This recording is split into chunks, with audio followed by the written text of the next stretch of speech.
Today on the Topping Show, Starbucks union proclaims support for Hamas attacking Israel. Vivek critique on Lindsey Graham's pro-war interview goes viral. U.S. Treasury Secretary Janet Yellen says the U.S. can afford to give money to both Israel as well as Ukraine. Captain Marvel is yet another signature Disney box office flop. A 1981 DeLorean with 3 pedals is found with only 977 miles on the odometer. Ford, LinkedIn, and Royce Holdings all announced layoffs, and Rite Aid files for bankruptcy after a myriad of lawsuits. All that much more on The Topping Show.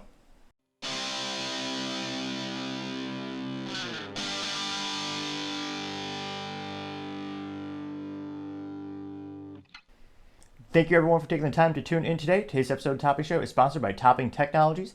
Topping Technologies is an IT value-added reseller and services company with a special proficiency in IT security.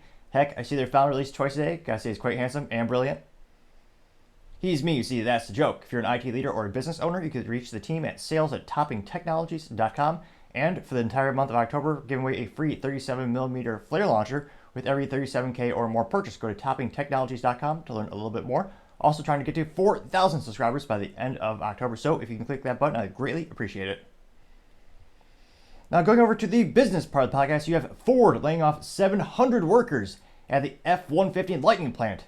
Good God, how will drivers be able to strand themselves on the sides of the roads when it inevitably has the battery die?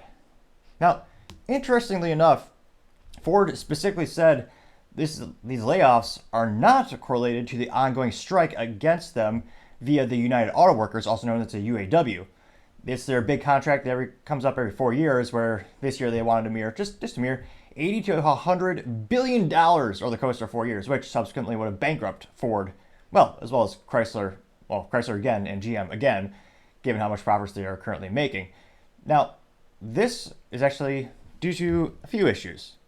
The Ford F-150 Lightning being their EV truck, which again, I don't know if they just reached the full demand already for how many people who want an electric truck, because again, the purpose of a truck, and I know not everyone buys a truck to tow, and I'm not saying you don't have to, or that you necessarily need to tow in order to, I am kind of saying that. To properly utilize a truck, it is intended to haul things and tow things.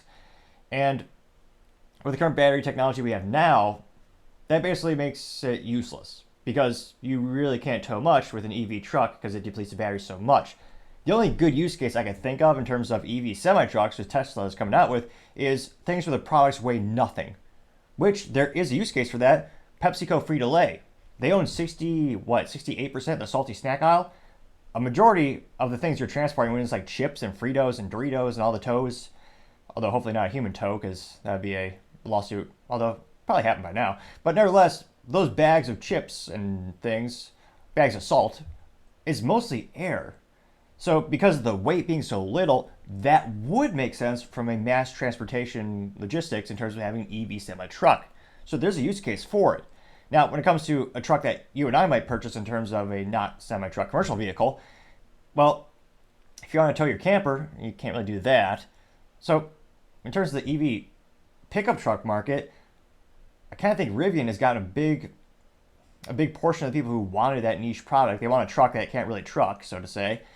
And F-150 Lightning, they had a couple issues already in terms of quality control. Now, thankfully, no one died from it, at least physically. I mean, emotionally, when you purchase one of those vehicles, you subsequently die a little inside, I would suspect. But when it comes to the Ford F-150 Lightning, they did have the batteries just a little bit of issue. They burst into flames at the proving grounds. Now, in terms of the most opportune place for that to happen, that's where you want it to happen. Proving grounds is aka the testing facilities where they're trying to see what's wrong with the vehicles before they actually mass produce it. And that turned out to be an issue with the battery manufacturer. So they subsequently fixed that, but they had to shut down the assembly line for, I believe it was about 6 weeks. So they just could not produce that truck for the 18 or 19 people who still wanted it. Now, they also upgraded that same plant. So they shut down the plant once because you had to figure out why these things are exploding. And then twice, they actually shut it down so they could revamp and basically reorganize and refurbish and refresh the plant so they can produce more of this specific vehicle. Now, it looks like in terms of the sales for it, to put kind of a fiscal evidence behind this, they say that the sales of the F-150 Lightning fell 45% in the third fiscal quarter compared to a quarter earlier. So again, there's a lot of these things where you have the early adopters, who are the people who are inebriated, let's say, perhaps they're drinking Bud Light, but they will pay over 100 grand sticker price for an F-150 Lightning. Someone did. It blows my mind that someone has such vast wealth, or you're just foolish with money and they just take out a huge loan for 200 grand against a vehicle that's going to depreciate to nothing very quickly. But you have the early adopters for a lot of technologies, like the Apple iPhone 29, 58, whatever they're on now. There are people who will buy it before it's really vetted out, before there's a lot of consumer reviews on the product. So there's always going to be your early adapters for pretty much every technology. It seems like everyone who's an early adapter for the Ford F-150 Lightning already has it. And again, in terms of, are you buying a car right now? Like, now is not a great time to make vehicles for sales. In terms of just the economy at 40-year hyperinflation. Again, I'm not a doctor, but if you click the subscribe button, it may fix my stuttering issue. It perhaps is more legitimate than the Mayo Clinic, some might say. Debatable. But in terms of purchasing a vehicle right now, you have record high interest rates, thanks to the U.S. government printing more money than it ever printed before.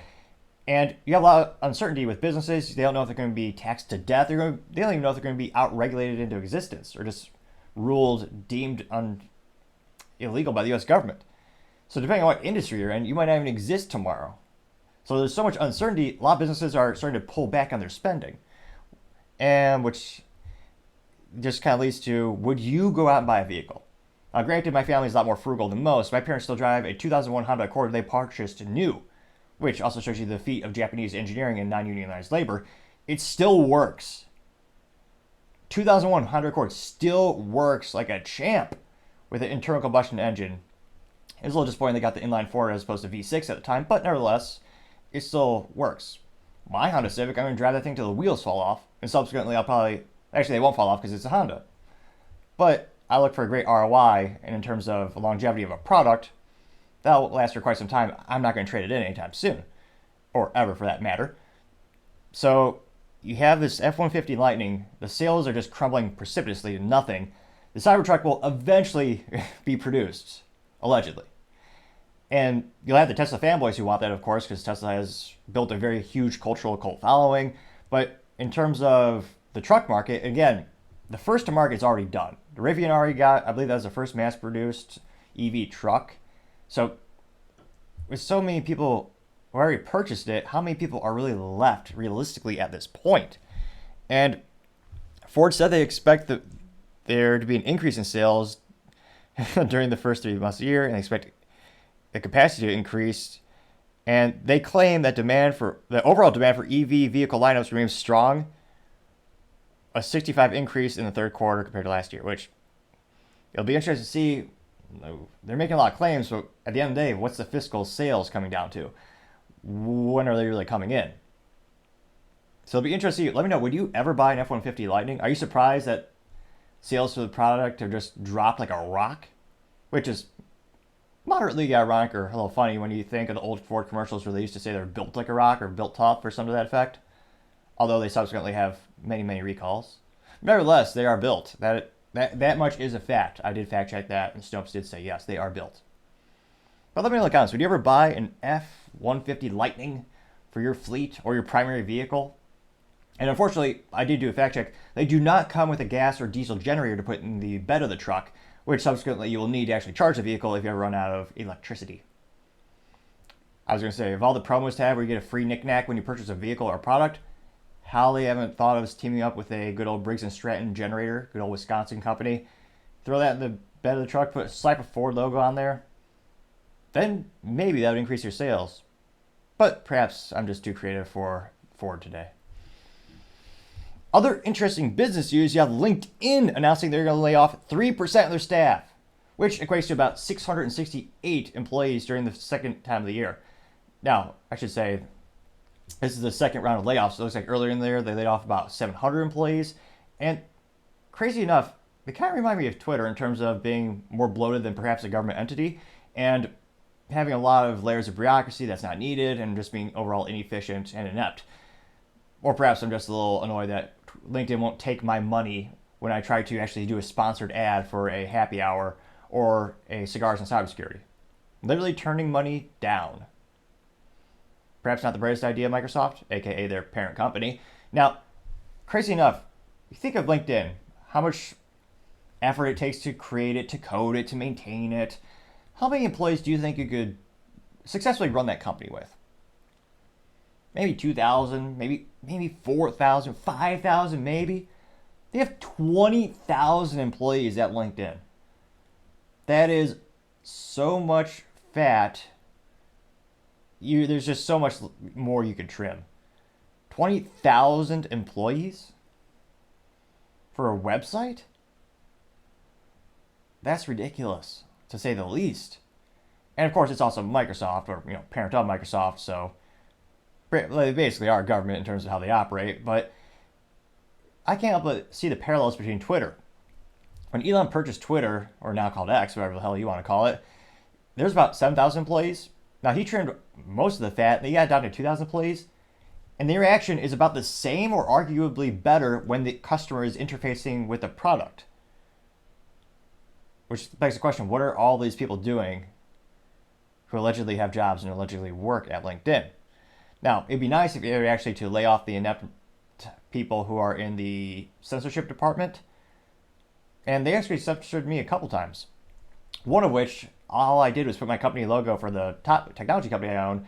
I put our logo on a couple PMags, which breaks my heart if you're not already an enthusiast. But if you're not familiar, a PMag is the standard magazine for the AR-15. Holds 30 rounds of standard capacity from the factory when it was invented by Eugene Stoner back in the day, ironically enough, in California. But we thought it'd be a fun giveaway for events because we do a lot of shooting events. One of our signature events being cybersecurity event by the name in which we called Shoot Suppress, Suppress Security Fears, in which we talk about cybersecurity capabilities, our partners, and we shoot some suppressed pistols and rifles, and everyone has a blast. Pun intended. Now, we thought it'd be cool to put our logo on a couple of magazines. So we did a couple of variations with different designs and one was black and white, one was a color logo. And I put it on LinkedIn and I said, hey, let me know, what do you think would be the best design? Vote by saying, I think I had the thumbs up sign, the happy sign, all the little LinkedIn options you have, because after they edited the like button to now do multiple things, very similar to Facebook, as it's basically become Facebook for professionals. And I got about 5,000 views before, bam, it struck down.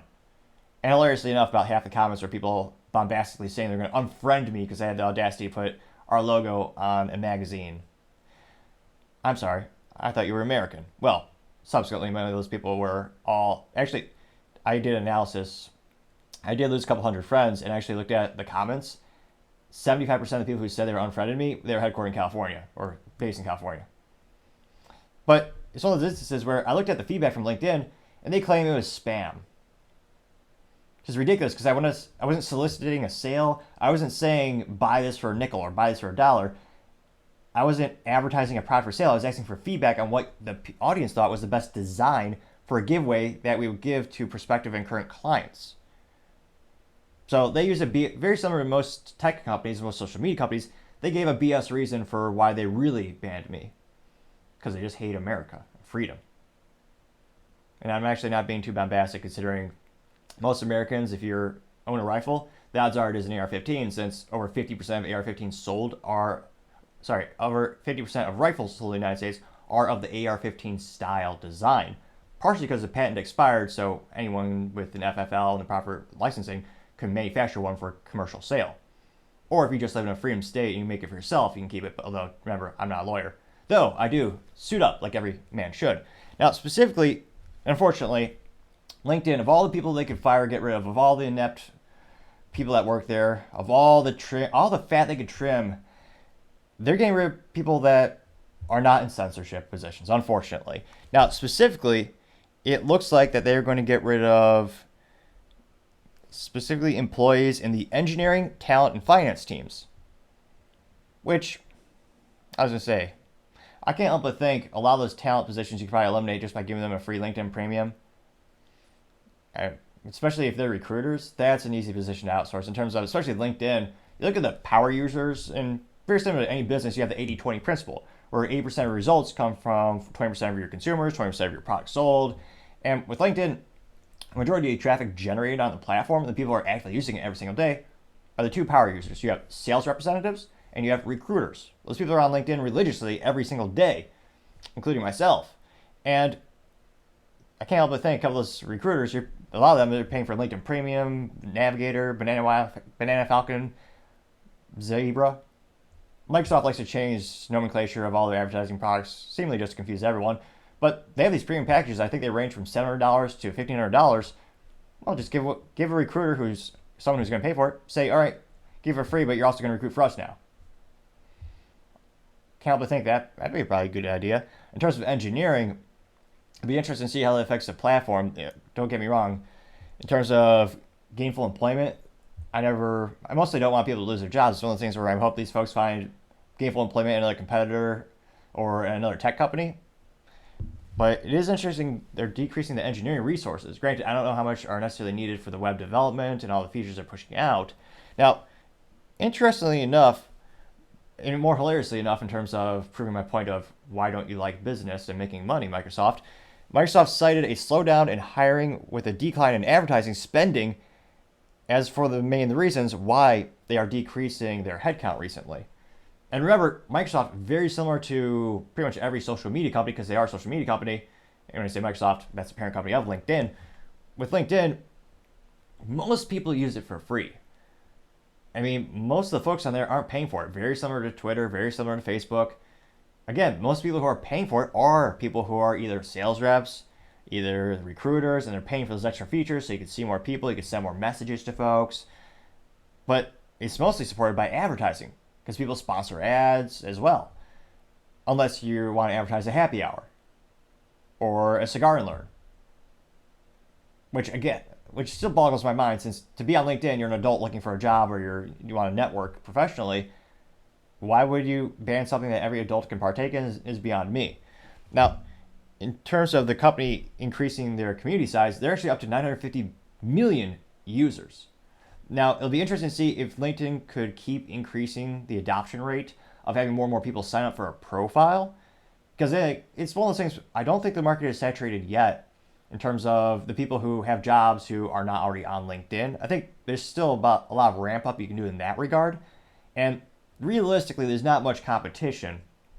So it'll be interesting to see what methodologies they use. But I don't think I think there's plenty of room for them to continue to grow, is what I'm trying to say, in terms of a user count.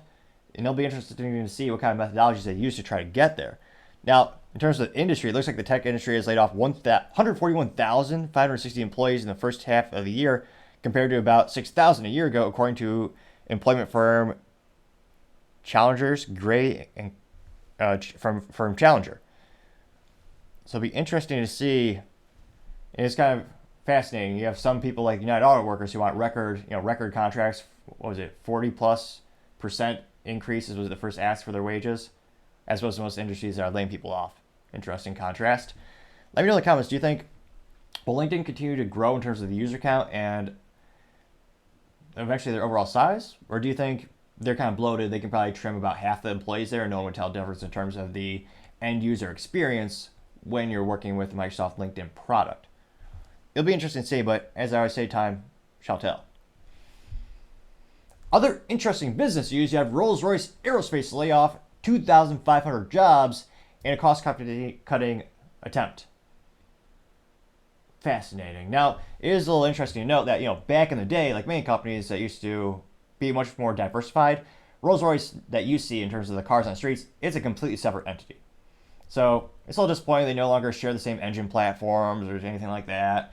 But in terms of the car company Rolls-Royce that you and I anecdotally see more on the streets, depending on what streets you're on, I mean, that was spun off years ago to BMW. So interestingly enough, if you see a Rolls-Royce, it's a BMW, or it's owned by BMW. I won't get into the nuances on where it's assembled and all that kind of stuff.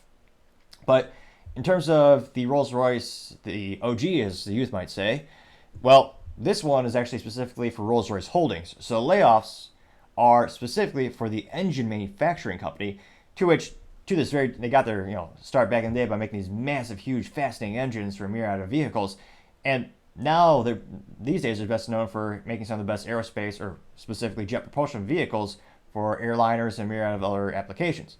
Now, it'll be interesting to see they're trying to get rid of 2,500 staff as part of their cost-cutting drive initiative by its new CEO. Now, I'm not too surprised in terms of when you have a new CEO come on, you want to try and make a lot of changes.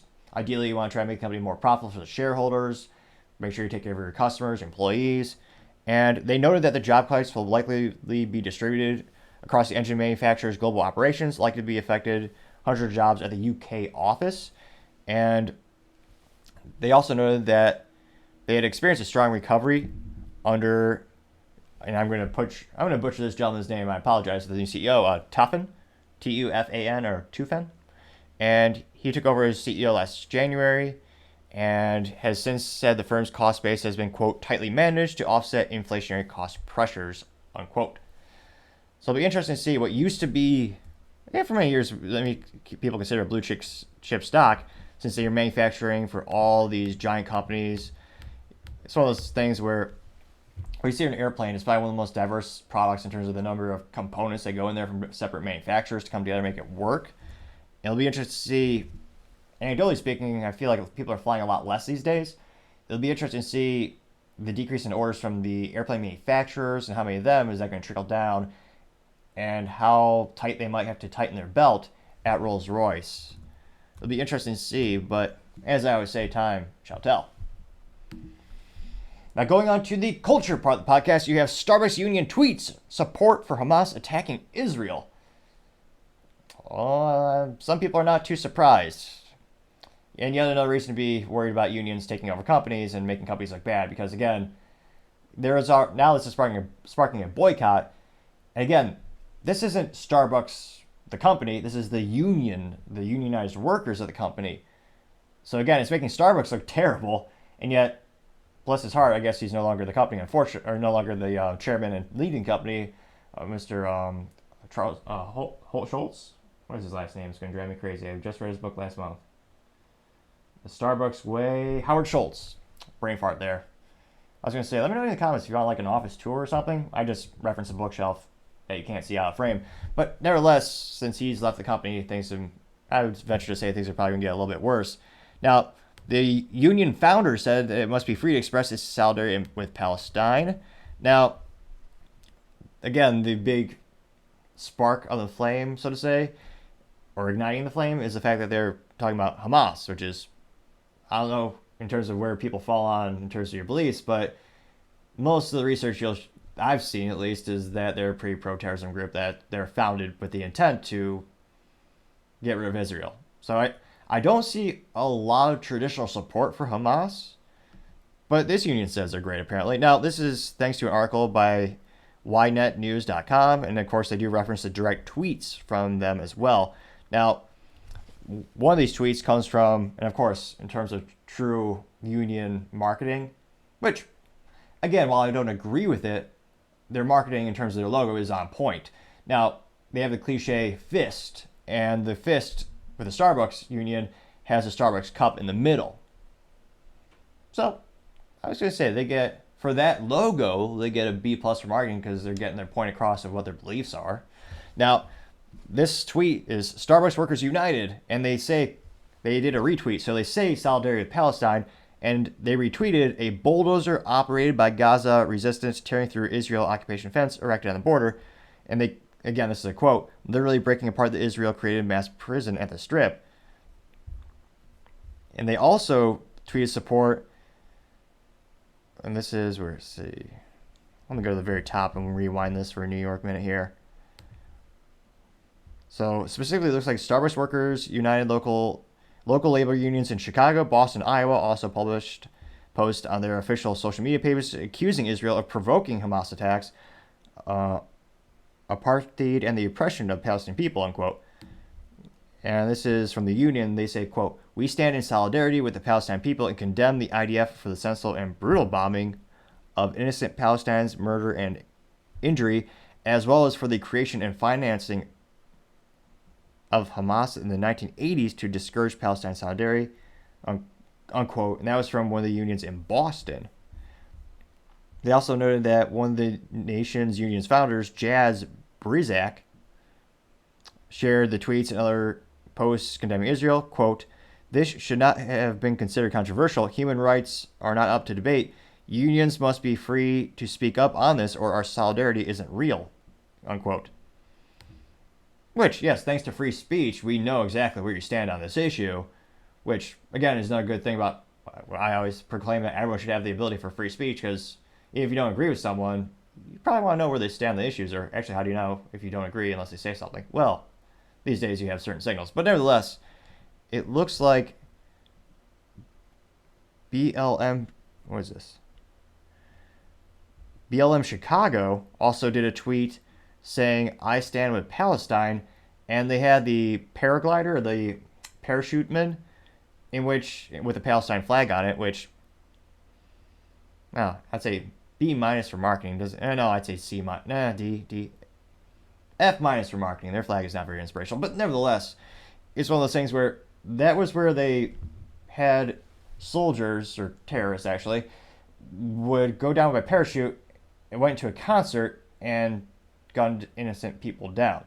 So BLM in Chicago is proclaiming that's good. They literally tweeted, that is all that it is. Then they have that picture that says, I stand, and then they have the parachuter, which is reason 1,998,558,365 to never acquiesce and give up your right to defend yourself and your family, aka the Second Amendment. There's a lot of parallels being drawn with the old film by the name of Red Dawn. People always wonder, when would the bad guy ever parachute from the sky? Well, it happened yet again. Now, going down into the article, it'll be interesting to see.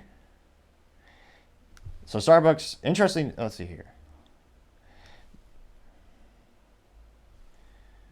Now you already have a lot of senators and a lot of folks actually pushing back on it, because again, in terms of moves on the political chessboard, it's a pretty, I'm surprised more politicians aren't jumping on this bandwagon. It's a very popular thing to say, because I believe it is also the morally right thing to say, in terms of, it's disgusting when one group of people are killing innocent civilians, which is what Hamas is doing in many of these instances. We have evidence of it. Now, it looks like Senator Rick Scott specifically calling out Starbucks, saying, quote, "This is disgusting. Every American should condemn the atrocities that Iran-backed Hamas terrorists committed in Israel. Boycott Starbucks until its leadership strongly denounces and takes action against this horrific support of terrorism," unquote. This is something that Rick Scott actually put on the Twitter. Now, interestingly enough, this is also the detriment of unions. You can't control them. Like, in terms of Starbucks, the company, and again, they're very left on many issues, politically speaking, but again, this is the awkward thing where they're representing Starbucks in the worst possible light, but they're the union, they're not the company, which is, again, a precarious, awkward situation. And also another great example of use cases of, oh dear God, they unionized, what's happening next? And oh dear God. Now, it looks like someone at Starbucks claimed something. Now, they said this is, let's see here. Starbucks distances itself from the post in a statement saying, quote, "Starbucks strongly disagrees with statements on acts of terror made by Workers United. We unequivocally condemn acts of terrorism, hate, and violence, and disagree with the statements and views expressed by Workers United and its members. Workers United's words and actions belong to them and them alone," unquote. Now, the issue is, though, they're working for your company. They're the union of Starbucks. But again, so people are boycotting Starbucks, which, if you're against unions, it's also another good reason to boycott them as well. I'd also argue in terms of kind of the, I still blows my mind how weak many Americans have become mentally, well, and physically. It was trending on TikTok a couple months back where there's a Starbucks worker crying, allegedly a man, although no, upon retrospect I would call him a boy, but this boy was crying at Starbucks because the orders are complicated and he had to work 8 hours. I was going to say, I should bring some pins so you could hear a pin drop of how pathetic that is. My grandpa worked in an aluminum foundry in Michigan for years, 7 days a week, without complaining once. And now we have these boys complaining, oh, the orders are too complex, they don't stop. The only reason your job exists, the only reason Starbucks exists at all and can make a profit is because of these ridiculously complex orders with more ingredients than you can possibly count or pronounce. That's how they're so profitable. It's very complex, customized drinks, and consumers are willing to pay for it, and they put a premium on that product. And yet now they're crying because of that, and life is hard, they claim. Ridiculous. Now, interestingly enough, there's a comment section on this article, thankfully. So let's go to the comment section and see what people are saying. Some by the name of Roy Finglum saying, quote, boycott them unless workers who posted this are dismissed, unquote. He got 2 likes. Now, it looks like someone responded to him by the name of Tom Clean saying, quote, the morons who run the union get paid not to work, unquote. Which, yes, that's true. Like a divorce attorney, they're not on the front lines. It's a different role. And their role is mainly to cause conflict between the two parties because that's how they can justify their job, I would argue. And they get paid copious amounts of money to do that. Someone by the name of Lev Slavondik said, quote, no more Starbucks coffee for me, unquote. Someone by the name of Sheila Ramon said, quote, another iconic American brand is about to bite the dust. Their drinks were overpriced anyways. I will always go to 7-Eleven for my morning jolt, unquote. She got 3 likes on the social media. Well, I guess this isn't really social media. It's in the news article page at ynetnews.com. And it is one of those very, very interesting things where it should be very easy to boycott Starbucks for a myriad of reasons, in addition to your pocketbook, because there are a lot of alternatives. Now, in terms of my anecdotal experience, where I appreciate Starbucks in terms of their conveniences, it's kind of just a mobile office. So if I'm on the road for my IT company, I'm between meetings, for the price of a coffee, I can basically get a mobile office. I could use my personal hotspot, or if you don't care about security, use their Wi-Fi. I don't recommend that. But nevertheless, you got a nice table you can use, and you can actually just get a couple things done.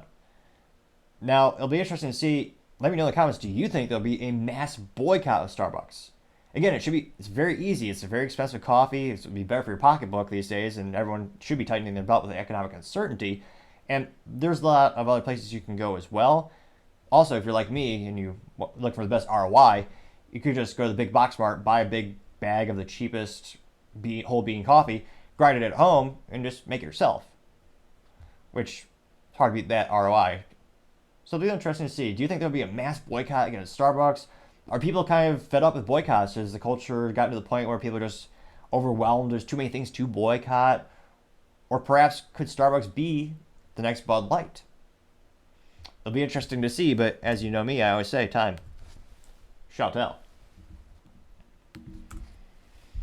Other interesting culture news, they had a 1981 DeLorean with only 977 miles on the odometer is found. And thankfully, it does have 3 pedals, like every vehicle should. Also known as a manual transmission, also known as the most fun you'll ever have while driving, also known as you'll never have to worry about the dangers of texting or driving or drinking a coffee while driving and distracted by driving, because you are one with the vehicle. You are having a blast. Fun intended because it is done with an internal combustion engine, also known as the most fun you can have, and also known as the thing that will last 250,000 miles, or I should say more than that, actually a quarter of a century or 1,000,000 miles if you buy Japanese. Now, this is one of those things where, from a business perspective, and if I had an unlimited budget, I would get a DeLorean for the background. I have no idea how much structural reinforcement I would need for this wall behind me to mount a DeLorean, but in terms of business history, DeLorean is fascinating. John DeLorean was a genius. He literally engineered some of the most beautiful vehicles ever made when he was one of the heads at General Motors back in the day. And one of the most iconic things he ever made was the Pontiac GTO. And I'm talking about the one in the 60s that was made in America, not the one that was subsequently made in Australia that was imported, I believe, from 2005 to 2007, give or take, which was a fun vehicle, but it's not really a GTO. I'm talking about the GOAT. And this one comes thanks to a barn find, literally a barn find in Dalisman. Now, in terms of the business history of DeLorean, John DeLorean, he founded the company. Interestingly enough, they're all made in Ireland, thanks to tax incentives, which also is a good business lesson is businesses, like people, react to incentive. So it seems like every couple of years, Ireland has some really good business incentives. You even saw this with technology like EMC, a big storage company, and we're also a partner at Top Technologies. A lot of their hardware was manufactured there for a few years because of the tax incentives. So John DeLorean set up the assembly there, and it was a brilliant futuristic vehicle. A little disappointing, the engine was a little underpowered. Thankfully, you can do a LS swap or V8 swap, as many vehicles should by default. But it's a fascinating futuristic design. The stainless steel body is iconic. The detriment of the DeLorean, unfortunately, was that Back to the Future came out a couple years too late. And it was one of those things where he was entrapped, and he had this situation where he had financial issues, and he was accused day one, of course, of being an embezzler or cover your ears if you have children listening, but having a dealing with cocaine. And of course, years later, he was proven innocent, and of course, that was page 6 of the New York Times, as they always say, accused page 1, acquitted page 6. But it's one of those things where after that movie came out, it really was iconic. It's a futuristic, beautiful vehicle. Perhaps and Tesla's trying to manufacture the Cybertruck almost as a homage to the original materials that they used. If you're on the streets, you never see a stainless steel body on the road. You see everything you see is painted. Or if you're really fancy, you get a really nice sports car with clear carbon fiber. And the issue that Tesla's coming around with is it's very hard to accurately manufacture these panels. Especially, Tesla also wants them to be very straight, which, again, the tolerance is needed. But nevertheless, DeLorean was a great entrepreneurial story, and he certainly made a dent in the universe, as I would say. I mean, every time you see one, you think of that film. Unfortunately, the company was already bankrupt by the time the film came out. Now, in terms of who found this, it looks like Mick L. Lawton.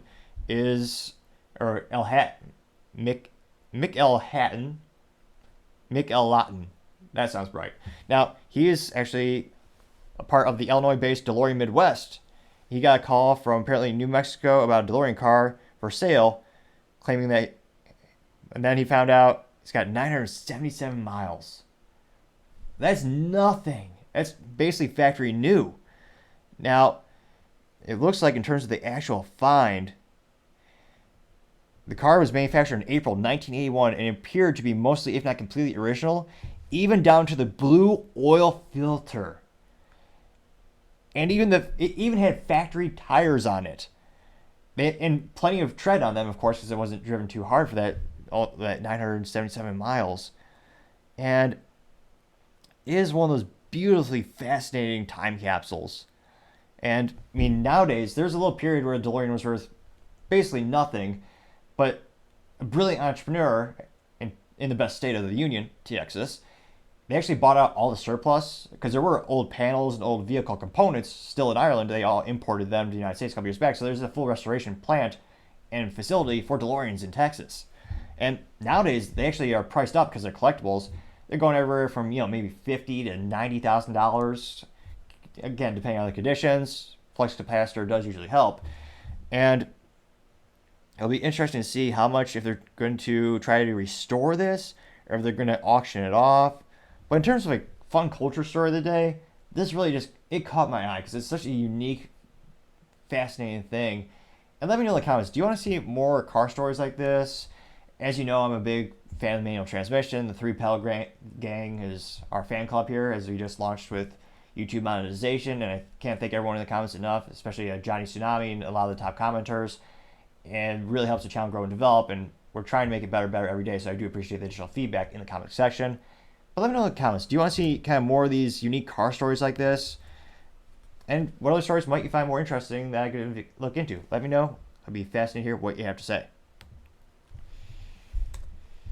Other interesting cultural news, you have Captain Marvel, yet another signature Disney flop. It is one of those fascinating things where Disney used to be a blue chip stock. Again, I'm not a doctor, but if you click the subscribe button, it may cure my stuttering. It's a theory I'm working on, and it may very well bear some fruition, as they might say.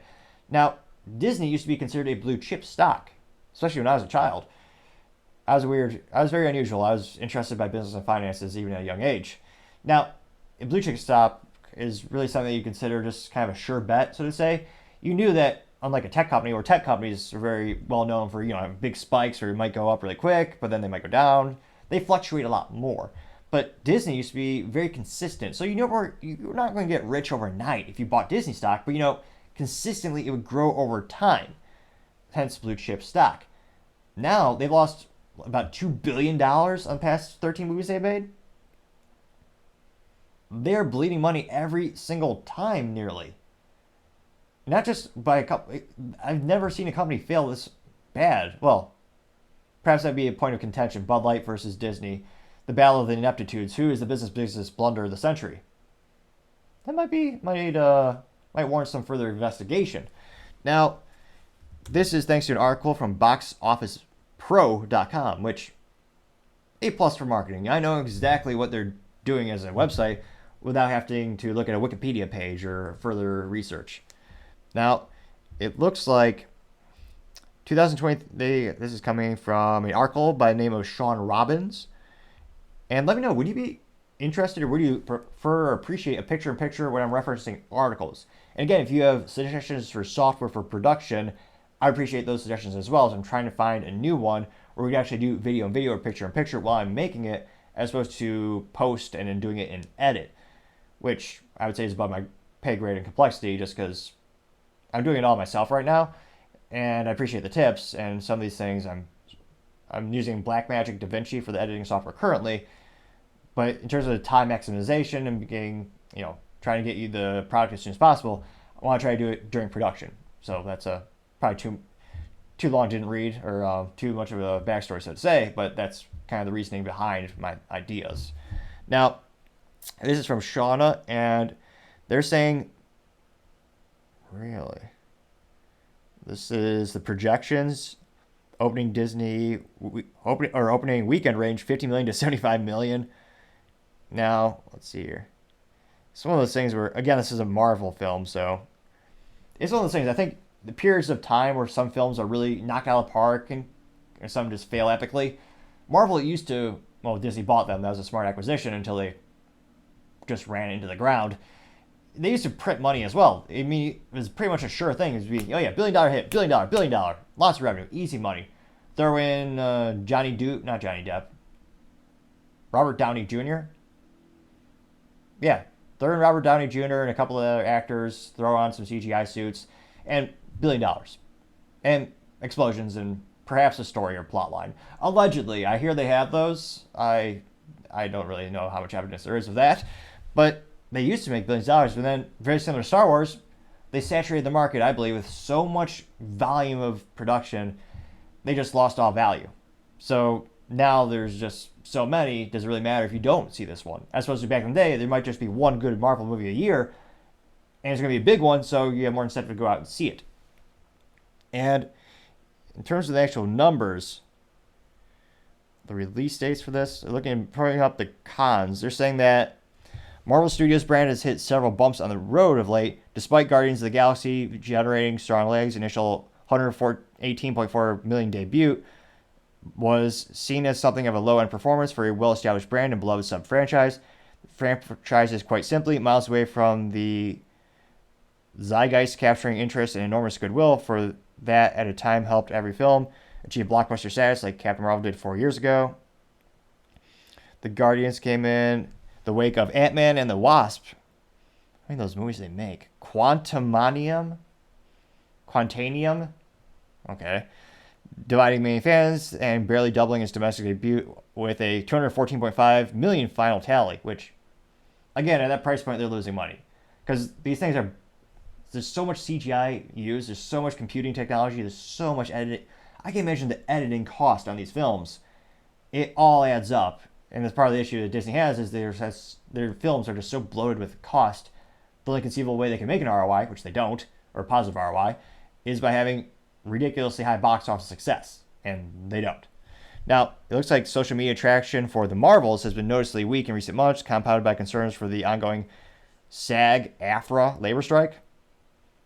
So because of that strike, we cannot have Brie Larson come promote the film, which is a shame because I hear she's a person, apparently. Maybe an actress, perhaps. Another great thing about Hollywood on strike, there's a lot less squawking in the news. There's a lot less celebrities complaining. It's kind of pretty nice. I'm not gonna lie. I can't help but wonder how many people really care that there's less volume of stuff coming from Hollywood these days.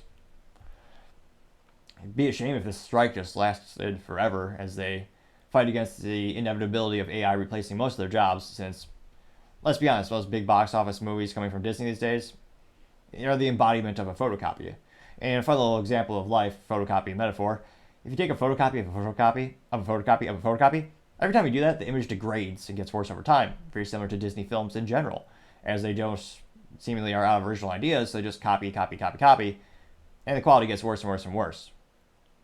So why not just have a computer do that, because you're just doing the same thing again and again. That's the perfect use case for AI is going to be Hollywood.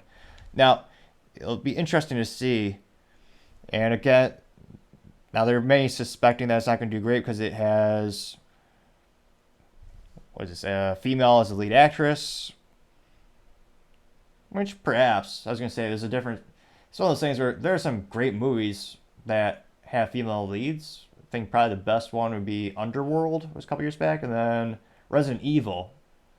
I think those, and then of course Alien is the iconic one that people talk about the most. But I don't know if they can necessarily blame this on that specific variable. I don't know if it's just because they're lazy in doing a copy of Captain America.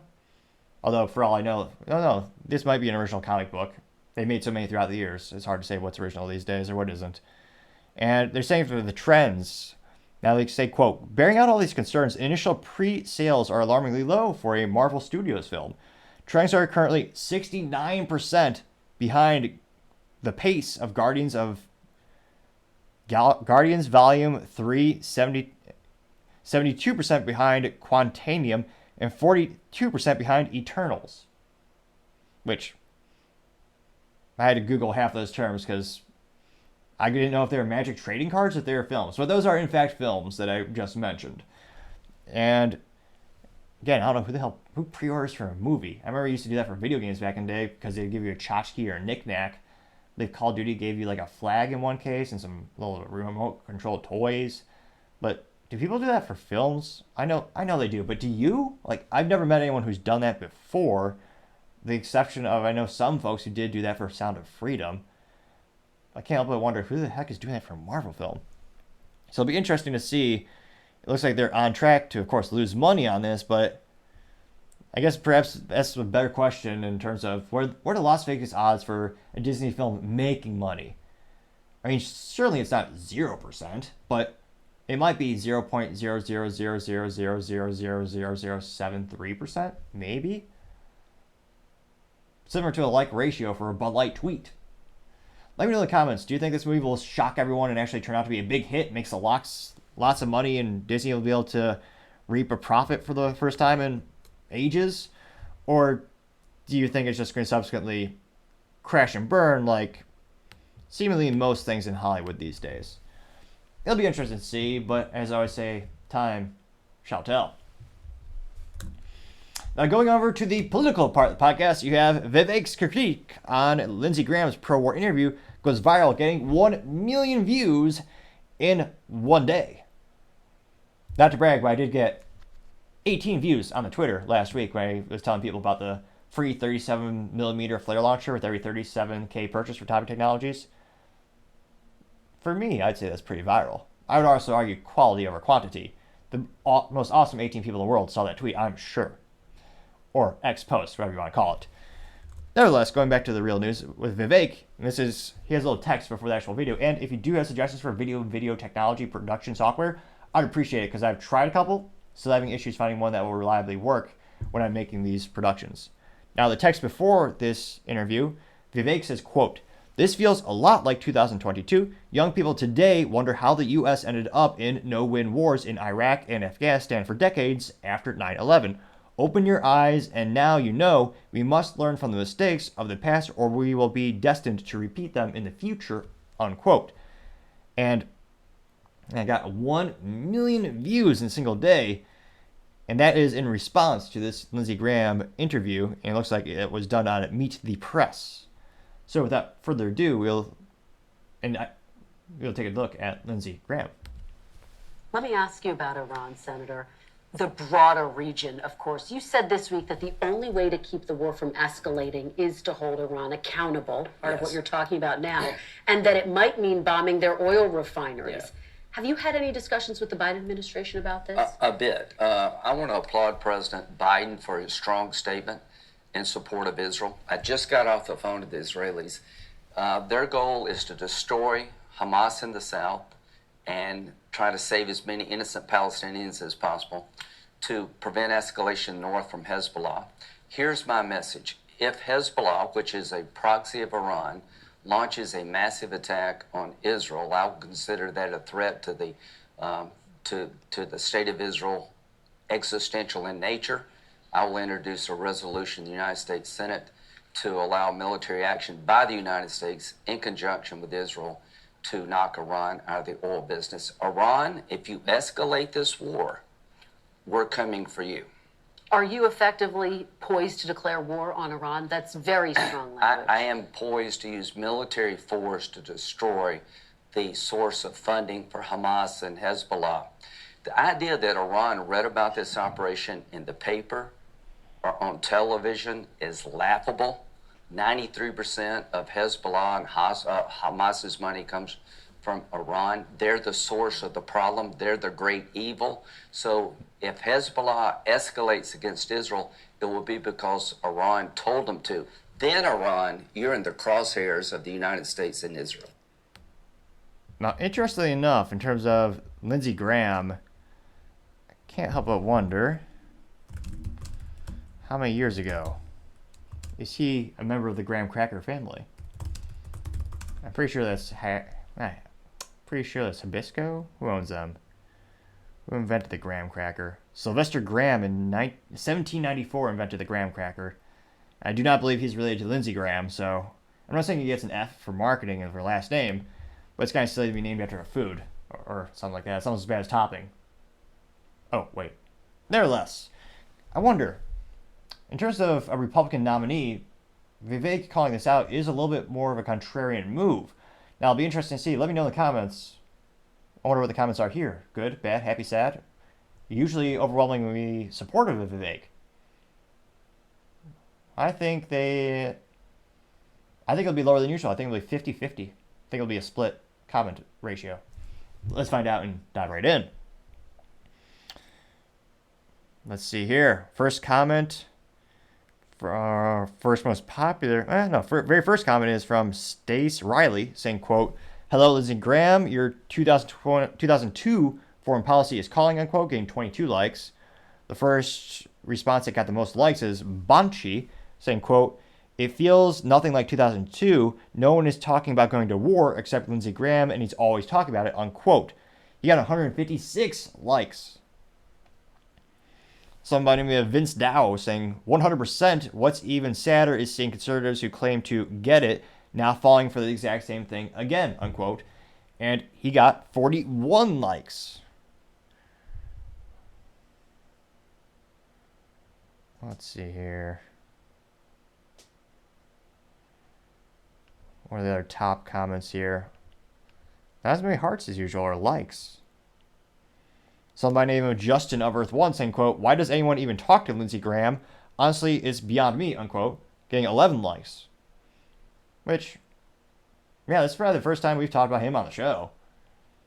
I'm not saying Lindsey Graham is terrible at marketing, but the fact he is not on the campaign trail when he is campaigning with himself holding a bag of graham crackers is beyond me. And how that's not a meme already is beyond me as well. I'm not encouraging anyone to do that and then post it ridiculously on the Twitter. That would not all be hilarious. Nevertheless, other comments include, let's see here. Mike Mack saying, quote, "Temporary airport restrictions are now permanent. We haven't learned anything in 20 years, unquote," getting 17 likes. It's one of those things where, geez, if you ever had the opportunity to fly an airplane before 9/11, the stark contrast in service is ridiculous to say the least. Let's just say every time you go to the airport now, you have the TSA, which is just theater security. They're about as effective as the U.S. government. They've missed 99% of threats when they were last tested by a third party, where they had people sneaking stuff on planes that wasn't supposed to be there. Needless to say, you're kind of sad how your freedoms are all stripped as soon as you have to go to the airport. But yeah, prior to 9/11, you didn't have to get to the airport 2 hours early. I'll just say that much. And the TSA didn't steal your stuff all back in the day as well. Let's see. A lot of hidden... Let's see here. Albert Latham saying, quote, "I remember Vivek and I supported and argued for those open-ended wars way too long, way after the sand turned into quagmire," unquote, getting 11 likes. Barons von M saying, quote, "LG is a sick man who gets high on wars," unquote. She got 11 likes as well. Let's see here. Now, I don't know if this is true in terms of, I don't know what his stock holdings are or what his stock positions are, but someone by the name of Ahmed Makadil saying, quote, he loves wars, and it's a picture of Lindsey Graham with all the logos of the top 6 defense contractors, them being Lockheed, Raytheon, General Dynamics, L3 Technologies, Northrop Grumman, and Boeing. They got 29 likes. Someone by the name of Amy Doc Chai saying, quote, I love our military. That is why I don't want to create more war, peace through strength, rational use of force, negotiation first. These simple ideas should not be controversial, unquote. She got 11 likes. A to the space says, quote, it feels choreographed. This is all coming at a time where public support for funding Ukraine has faltered, unquote, getting 27 likes. Let's see here. There's a lot. Let's see here. A lot of people saying what he says makes sense to me. A lot of people saying agreed, getting 1 to 3 likes. A lot of people saying exactly. So interesting enough, a lot more support. A lot more support than previously projected. I'd say, I'd still say 70% are in support of what Vivek is saying. Or actually, more than that. Yeah, actually, I'd say it's about the same ratio as usual. It'll be interesting to see. It is fascinating to see throughout my lifetime how certain political parties used to be, quote-unquote, pro-war or anti-war. And now it seems like I really don't trust party affiliations. I always say if you're going to vote for someone, don't really trust that little letter next to their name. Look at what their voting patterns actually are, since nowadays, I was going to say, there's a lot more nuances when it comes to their actual voting patterns and what they're standing for. So it'll be interesting to see if this is becoming a huge political topic. How will the rest of the Republican candidates stand on it? And will it be a divisive issue that helps people go ahead or decrease in the polls for the Republican nominee for the presidential election next year? It'll be interesting to see. Let me know in the comments. Do you think Vivek will be the only one with his take? And the fact that he doesn't have a t-shirt or a mug or some type of swag that says Vivek's take is beyond me, because that would just be brilliant marketing. Not A+, but perhaps B plus or B idea. I'd say let me know in the comments. Would you buy a t-shirt that says Vivek's take or something like that? I can't help but think that'd be brilliant. But that's just my 3 cents. Used to be 2 cents, but 40-year hyperinflation just gotta be 3 cents. Should be 4 cents, but I'm a generous man, but just 3 cents for my opinion today. Though it is still free to click the subscribe button below, or to the side, or up. I don't know how your phone is oriented, or your PC if you're actually sitting down and watching this on a computer. Either way, click that button. Much appreciated. Other interesting political news, you have U.S. Treasury Secretary Janet Yellen saying the USA can afford to give money to both Israel and Ukraine since the economy is doing so well. Really? Now, the USA, since October 2023, this month, we've given the Ukrainian government not $5 million, not $5 billion, not $50 billion, not $100 billion. We've given them $113 billion thus far, in a mixture between cash, weapons, and other hard materials such as medical and food. A total compensation package of $113 billion is quite a bit of change. Indeed. Now, some might critique Janet Yellen for looking like a human bird or a very decrepit old bird. Some might do that. I would never be so crass to compare her from D to It's Always Sunny in Philadelphia. Although, I think many people would say D from It's Always Sunny in Philadelphia is a little bit higher mental IQ capacity. Now, in the USA, if you're watching the whole show, so you're watching the full episode today, we just talked about 3 companies. The whole business section of the podcast today was talking about businesses who are laying people off because of the economic uncertainty and the inflation that our government, including her, caused. And when we had 40-year hyperinflation after we printed more money than ever printed before under both Biden and Trump, she goes, oh yeah, I didn't think that would happen. Whoopsies. Her response was a glorified whoops. And in true government fashion, she still has her job. Because, again, being held accountable or actually being measured by doing a good job, that's just too crazy of an idea to have for the public sector, especially when it comes to D.C. ridiculous to say the least. Now, it looks like she's saying, oh yeah, we just have so much money. Again, how much? That actually is a good reminder. What's the debt clock up to these days? Last time I checked, there's more trillions than you can count. It's almost become a cliche. Republicans and Democrats used to be, well, I was going to say, who knows if they were really fiscally responsible, but a lot of them used to ironically campaign on the fact that we're going to get this country back better fiscally. And none of them do, because most of them are too cowardice to actually say the big elephant in the room, or big donkey in the room, whatever you want to say, is that the entitlement programs are bankrupting the United States. As well as things like Social Security, which is a Ponzi scheme. By definition, just look up a Ponzi scheme, it's the same thing. And it all comes from the same kernel of idea. They think the government can do a better job than you can, which has never been, I can't think of a single time in history that's ever been true. Social Security being a great example, and as well as many entitlement programs, which is why I think you should just have no taxes and have it done in terms of entitlement programs for helping people. It's infinitely more effective done on a local and religious level. So if you have a local community in your neighborhood or a local religious affiliation, I believe those methodologies are the most effective ways to help people temporarily. But that's just my 3 cents for the moment. Although thanks to the debt clock, it might as well be 20 million cents because it keeps going up. The current debt clock, and again, this can be edited, so it'll be a couple hours off, and it just keeps going up and up and up. I've yet to see it go down. We may have to sell off Hawaii or something like that to get creative. Now, the current U.S. national debt is 33,564,510,600,000, no, 150,000, 160,000, 170,000, 200,000, 300,000,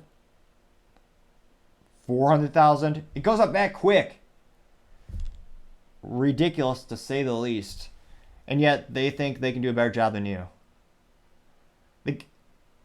Ridiculous. Now, it looks like she said, quote, America could certainly afford to stand with Israel and to support Israel's military needs.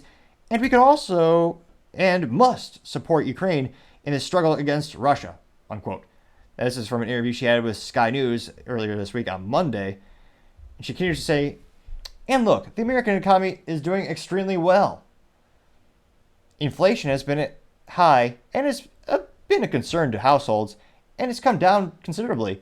At the time, we have the strongest labor market we've seen in 50 years with 3.8% unemployment, unquote. Well, that's also because, very much like inflation, they keep messing with the metrics to make themselves look good. Both sides do this on political law, by the way. It's one of those things where, oh yeah, you think inflation is bad. It's actually worse than you think because it doesn't take certain key things into account. And I believe some of those things are actually food and gasoline, which again are the things you need to live. And don't get wise with me, if you have a Tesla, you still have to pay for electricity, and it's usually coming from a coal plant or natural gas plant. So by the way, all your products get to you from a diesel truck, also known as a semi-truck. So your groceries go up twofold, not just because of inflation, because of the price of fuel and the federal tax on fuel as well. Now, she did acknowledge in saying, quote, it's really up to the House to set a speaker and put us in a position where legislation can be passed. It shows that there's a problem with the Republican Party in terms of being able to effectively govern a country, and it is important that we pass legislation, unquote. Now, Biden also expressed his commitment to support both Israel and Ukraine during a 60-minute interview. Now, Biden said, allegedly, I was going to say that it's one of those fascinating, concerning things in terms of governments. You're only, in terms of transcripts and especially the White House records, you're supposed to actually transcribe it directly as they're said by the president. That's not what happens anymore. So I say take this with a grain of salt, or perhaps a truckload of salt, which is not good for your health because it's too much sodium. Nevertheless, Biden said, quote, we are the United States of America, for God's sake, the most powerful nation in the country, powerful nation in the history, not in the world, in the history of the world. We can take care of both these things and still maintain our overall internal defense, unquote. Which, no, you absolutely cannot. If you ever play a game of Risk or just have 18 brain cells or more, resource allocation is a real thing. United States, military speaking, really, the only thing saving the United States right now is the defense industry and the technology, really. It's one of those issues where, in terms of recruiting numbers, the only branch that hit their numbers recently is the Marines. Everyone else is not hitting their recruitment numbers. They haven't for years. in spite of lowering the bar more and more and more, as well, not just for the physical standards for the people who are attempting to get in the military, but also lowering the number of recruits that they're trying to get. So they're lowering the goals and lowering the metrics in every way possible and still struggling. It's a huge issue no one is talking about in the United States in terms of the youth not being healthy, not being patriotic. There's a myriad of reasons, a myriad of things we need to change in order to address that long-term issue. By the short term, we have a resource allocation issue. And I'm not saying we shouldn't support Israel. I'm saying I don't know how much resources. I don't believe the government understands that they have a finite number of resources in this particular issue. And in terms of which country has given the United States more of a benefit throughout the years, again, I know Ukraine makes some Porsche parts, so that's an upside. But since Israel, there's a much greater argument, I believe, in terms of international relations of what the U.S. has benefited from. I would say specifically the defense industry, since there's a very big symbiotic relationship. One of the largest defense manufacturers on the planet is Elbit Systems. In the United States, they're actually headquartered in Fort Worth, Texas. They're most well known for making the F-35 Lightning II helmet, which is a revolutionary piece of technology. It's all carbon fiber. It gives you the full immersive experience where if the pilot actually looks down, they don't see their feet or anything. They actually see below the airplane. It was a very revolutionary idea, subsequently costing about $420,000 per unit. That does take into account the research and development costs. It's not just the cost of materials. But there's a lot of sharing of military technology, sharing military assets. I don't, again, the argument with Ukraine in terms of that relationship, I think there's a greater argument to be said in terms of where you allocate resources, and it would make more sense to support Israel over Ukraine.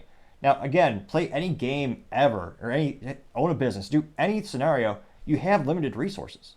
So I don't know what granted, we know it's Janet Yellen, so, but do you think it's possible to support all these initiatives at the same time without having a trade-off? And a very wise man, someone infinitely smarter than me, Thomas Sowell once said famously, there's no such thing as solutions, there are only trade-offs. Because again, if you're going to you have this amount of resources, giving this much here, well, if you want to give more here, you have to move it around. So I don't know what the resource allocation is going to look like going forward, but in terms of the most blatant thing about this whole thing is the government saying that the economy is great and we can afford everything. Which, do you think the economy is doing good right now? Does anyone? I can't but think this should be the political blunder of the day. Don't get me wrong. If we just talked about political blunders, we'd be here, oh shoot, till the cows come home, so to say. It's just one of those things where DC is really good at messing up, although they keep getting more money every year and giving themselves raises subsequently. But let me know in the comments, does anyone agree with Janet Yellen on the state of the economy? And then how do you think the funding will work? Where's it going to come from? How is our resource allocation going to break down for this terrible conflict? It'll be interesting to see, but yeah, in terms of Janet Yellen, she is just further highlighting, I believe, her vast resume of ineptitudes. And yet, she still gets paid more money than I'm sure most people can possibly fathom. So let me know in the comments, should we call it a political blunder of the day, or should we do something like that? Or I guess that would just be politics in general for the most part. So it'll be interesting to see how the resource allocation breaks down, and as I say, time shall tell. Now going on to the business blunder of the day, you have Rite Aid filing for bankruptcy after a myriad of lawsuits. Now, it looks like in 2022, Rite Aid settled for up to $30 million to resolve lawsuits alleging pharmaceuticals, or the pharmacies rather, had contributed to the overall oversupply of prescription opioids. They mentioned that they reached an agreement with its creditors on a financial restructuring plan to cut its debt and position itself for future growth, so the bankruptcy filing was part of the process. Now, as of last Sunday, Rite Aid had $134 million in cash and an ability to borrow up to $300 million, and they had $520 million in liquidity. Now, they noted that Rite Aid had found itself in a weak financial position, notching roughly $2.8 billion in losses over the past 6 years and $3.3 billion in long-term debt.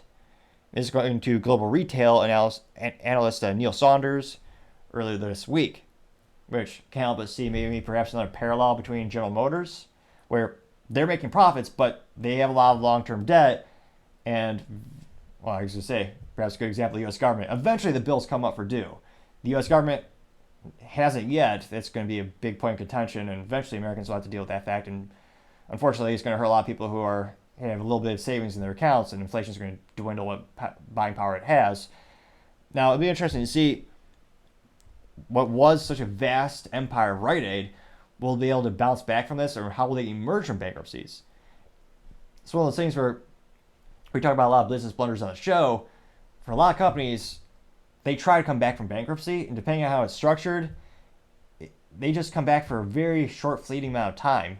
Perhaps one of the most, I would say, perhaps pertinent examples being Toys R Us, because I have one of the signs behind me, where, again, they went bankrupt. They were bought out by private equity. They survived for a little bit, then they went bankrupt again, and of course now they're trying a third time. But it's not the same company. It's a different company that bought out the intellectual property behind them. So it'll be interesting to see. But in terms of having such a morally depraved position in terms of contributing to the opioid crisis in the United States and going bankrupt, Rite Aid, that has to be the business blunder of the day. Thank you, everyone, again, for taking the time to tune in. We're trying to get to 4,000 subscribers by the end of October, so if you could click that button, I would greatly appreciate it. Also, all the comments are greatly appreciated as well. We try to make the show better and better together. Don't forget to take the time to like the video, because it might help with the algorithm. It seems to change on a daily basis of how the magical wizards at YouTube recommend videos or not. But what helps the channel even more out is if you just take the time, and I do appreciate it, take the time to tell your family, tell your friends, tell your coworkers, heck, tell your enemies, tell anyone and everyone. Just stay safe and fight the good fight.